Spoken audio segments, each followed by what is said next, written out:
Қыздар, барлықтарыңызға сәлем. Бүгін медовиктің қамырын жасаймыз. 200 грамм маргаринға 150 грамм қант, 6 қасық мед қосамыз. От орташа отта болу керек. Қазанды орташа отқа қоямыз міндетті түрде. Үшеуін араластырып, ерігенін күтеміз. Біркелкі еру үшін венчиктің көмегімен араластырып отырыңыздар.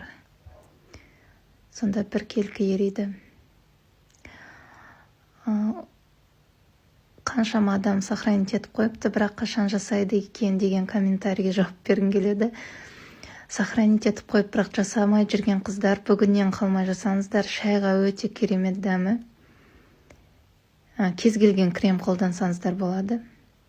Мен осындай искусственный мед қолданамын. Табиғи балмен де жасасаңыздар болады. Масса қайнап кетпесін, мысалы қарап отырыңыздар. Енді қайнайын деп келе жатқан кезде соданы қосасыздар. Бір шай қасық қорықпай қоса беріңіз, деді, ешқандай дәмі шықпайды. Соданы салғаннан кейін тез венчикпен араластырып отырасыздар.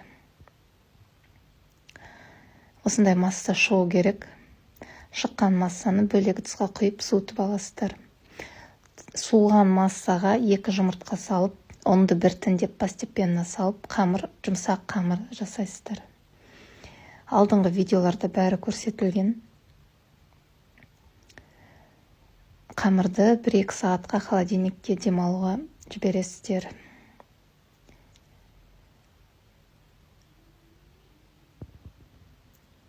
Ең бірінші видеоны көрсеңіздер, бәрі көрсетілген. Закреплено деген жерде тұр. Жасар алдында комментарийдағы отзывтарды оқып алыңыздар. Кім қандай қателік жіберген, сол жерден көресіздер.